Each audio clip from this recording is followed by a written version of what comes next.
You can say camp, you can explain camp, but until you lived it, you really don't quite get it, because I think it's such a magical place.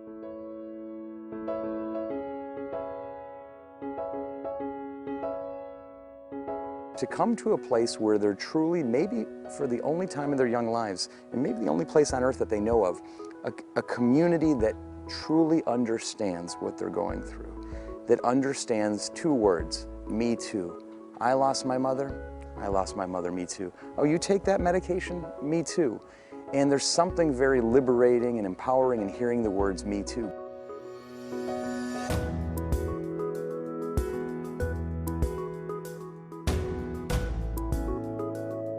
When I was younger, I felt like I was the only person going through what I was going through, and that my family was the only family in our neighborhood that had HIV and AIDS. And when I came to camp, I realized that I wasn't alone. The 4 communities that we do serve young adults and youth that are affected or infected with HIV and AIDS. Kids that are living in transitional housing, kids that are trying to achieve a healthy lifestyle, and then kids that are identifying as LGBT.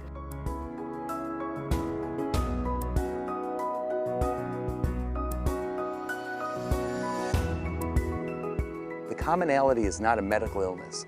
The commonality is that these are kids on the fringes of society, kids who are the victims of discrimination, and they can come to this incredible place and find unconditional love and acceptance and maybe some healing as well.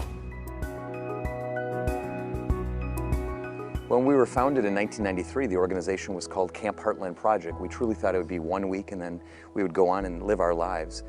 But the impact that Camp Heartland made on children living with this disease, living with HIV/AIDS, was so profound, was so transformative that we rolled up our sleeves after that first week and said, we're committed to making this a year-round organization for the children.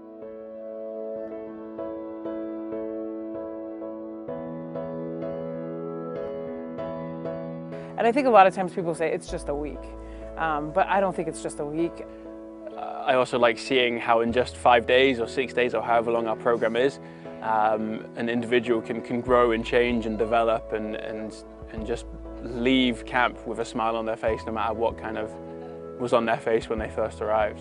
A lot of times, like especially with new campers, I might get a call after camp and have a parent tell me, they came back and they are like a completely different person.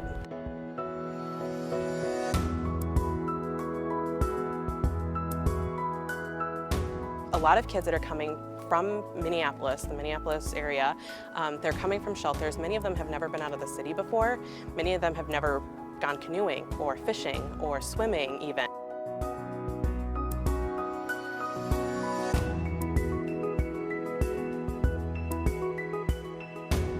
Camp, we learn so much, and what we learn here we take back at home. It's amazing to be able to just have them come to camp and not worry about anything. They're used to like taking care of mom, taking care of siblings, taking care of this and that and the other thing, and worrying about where they're going to sleep, where they're going to get their next meal. We can give them a week where they don't have to worry about anything. We do it all for them. They just get to be kids. I thank you on behalf of all the children that you'll never meet, because I'm here and I've seen 20 years of smiles, I've seen 20 years of hope, I've seen 20 years of impact.